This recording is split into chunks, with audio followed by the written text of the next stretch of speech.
It is the damn phone.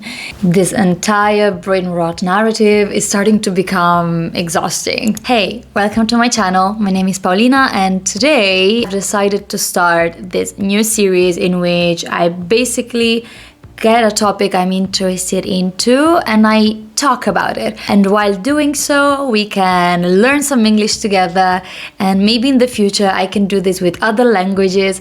Let me know in the comments if you'd be interested. And today I really want to talk about brain rot because it's starting to get out of hand in some forms, and I'm also quite exhausted.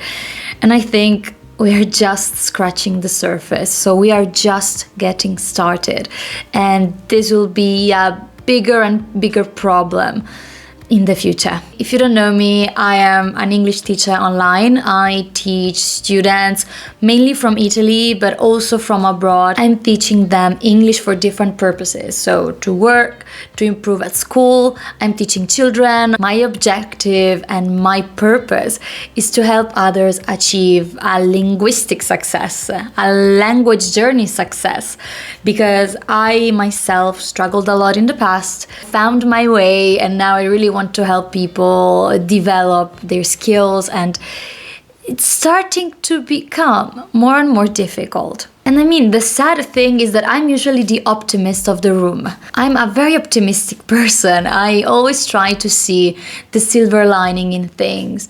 I try to see the positive aspect in everything.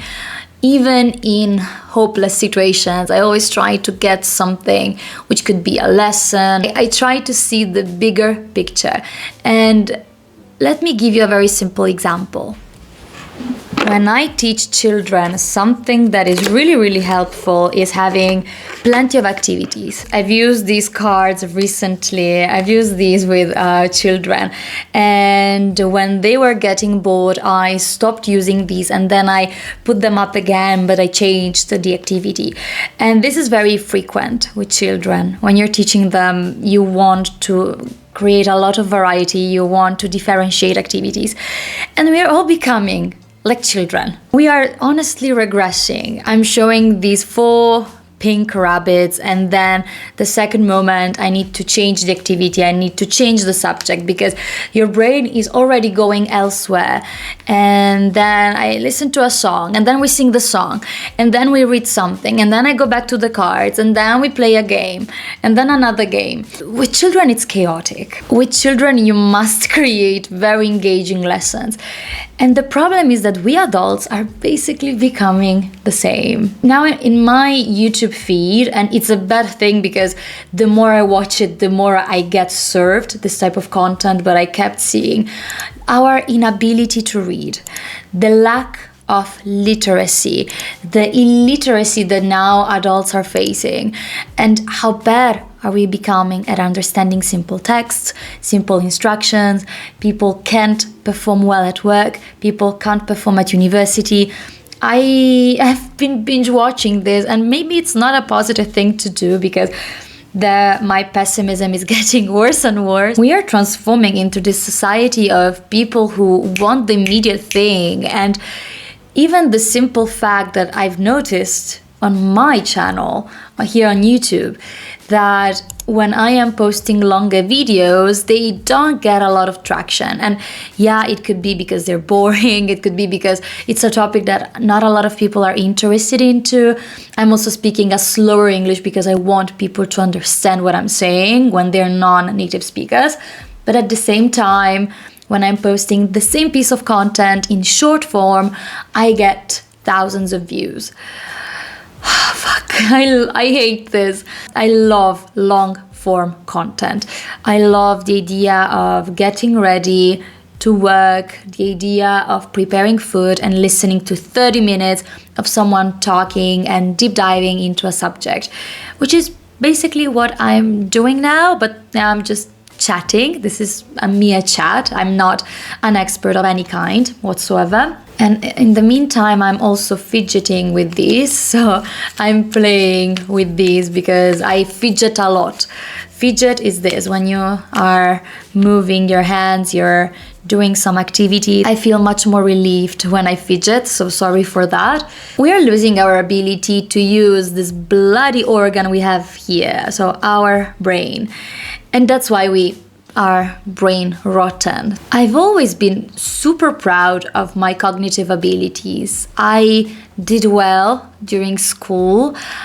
I went to school not that many years ago. I mean, it's not prehistory. I went to school 10 years ago. 10 years ago, I finished high school. Yeah. And the difference that I'm seeing now, 10 years after, the difference I'm seeing is immense. It's giant. And it's a bit scary from one point of view, and it's encouraging from another, but it's definitely scarier. Like, if I were to put this on a scale, the scary part outweighs the comforting part. I am not expecting a student and a 15, 16-year-old to be interested in what they're studying, because I know it's not like that. But even during the English lesson, when I'm speaking English with that student and they answer back in Italian, and I say, why are you telling me this in Italian? You know how to speak English. And they just want to get the result. As soon as I bring up something that is short, that is designed for entertainment, and their dopamine hits, they get their dopamine hit, in that moment I see the spark in their eye. 10 years ago, it was so much more boring. School was boring, attending the lessons was boring, homework was boring, books were boring. And I mean, I'm not even mentioning the previous generations where it was all text, no picture, no color, no entertainment whatsoever. And now even the materials I am using or I have used, they're very entertaining, they're very engaging. Now, a lot of it is designed to be appealing, but at the same time, being bored is not a crime. I mean, nobody likes it. I know.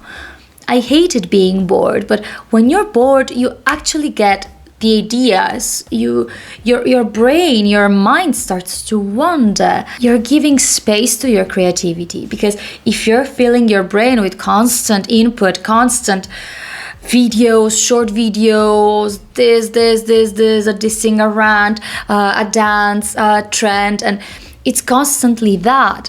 You're never given space to use your brain actively. And this is a very similar association and a metaphor we could use also for language learning.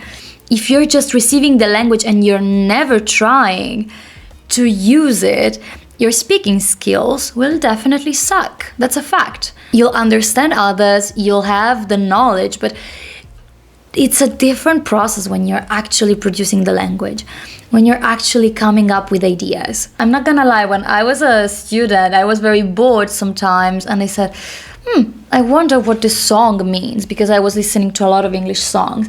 And that's when I started to use the songs as a tool to learn, because it was fun. And I did that because I was so fucking bored. I was so obnoxious to just studying from a book. So I decided, okay, everyone was at home studying. There were no Netflix, no big TV shows.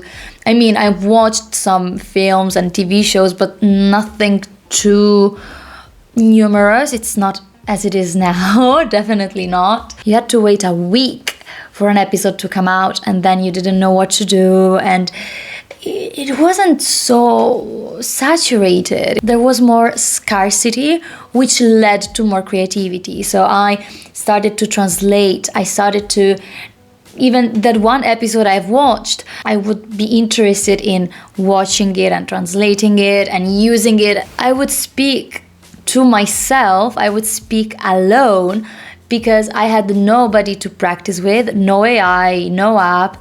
And that made me even more interested in the language. Whereas now we have so many tools that sometimes we say, I can do that whenever I want, so who cares? I'm not gonna lie, it's a bit depressing because it's good that we are having all these tools now. We can do so much. Now, everything you want, it's reachable. Everything you want is reachable. I want to learn Japanese this afternoon.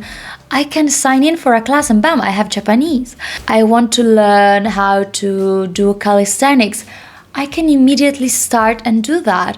I am interested in editing. I'm interested in coding. Everything is here, but our desire to learn is becoming less and less intense. I imagine it's like this kind of flame that it's vanishing. We're dimming this light because we are given so much input that our brain cannot hold it in anymore. I mean, I am a bit depressed because of this, because I am trying to keep my brain sharp. I'm trying to read. I have my book, I don't know where, but I have my book somewhere. I've intentionally decided to buy a book and read a book. I have noticed I need to be so much more intentional with what I really want to achieve. So I want to read a book. In the past, you had to. It was something you had to do. I would read a lot for university. I would read a lot for school. And now it's outstanding. If you read a book, you're outstanding. You're like, wow, Socrates, Plato, wow, you're incredible. And I think that the long form content is also a synonym of, if you manage to watch long form, you probably have a better attention span than so many people who are on the internet right now. And the problem that I think is the worst is that it is getting, sorry for the repetition, worse. It is getting worse. It's getting truly out of hand. And I don't know, I have now my nephew who is 3, and I could see he was super hyperactive. He couldn't stop for 1 second. And I mean, he's young, so that's absolutely fine, but which world is he going to be raised in? Which world is he going to see? It is the damn phone's fault. It is the damn phone. We lack intentionality, we lack boredom. And these are skills which I'm trying to foster. My goal for this year is to read books. My goal for this year is to be intentional with what I'm doing and how I'm spending my time. And something a YouTuber I follow said recently, and I absolutely agreed with, the time we have at our disposal is always the same. We had 24 hours in the past. We have 24 hours now in a day. The problem is our time management. The hours in which we are awake, we are devoting 5 hours to watching short form content, 4 hours. And maybe those 4 hours in the past were used to read something, go outside, be bloody bored, and trying to find ways and using our brain to just get out of that boredom cycle. I can't imagine now teachers who actually teach in a physical school for hours and hours. My contact with the students is 1-2 hours a week. I teach them the language and that's it. So it's not that personal, but I can't imagine in a public school what it looks like. And all I've been hearing lately is how problematic this is. So I really wanted to speak about this. This is the first episode of the series, and I really wanted to dedicate this to Brainrot. How is this? This is such a paradox. It's easier and easier to get knowledge and to get information, and we are fucking messing this up. We're fucking it up completely.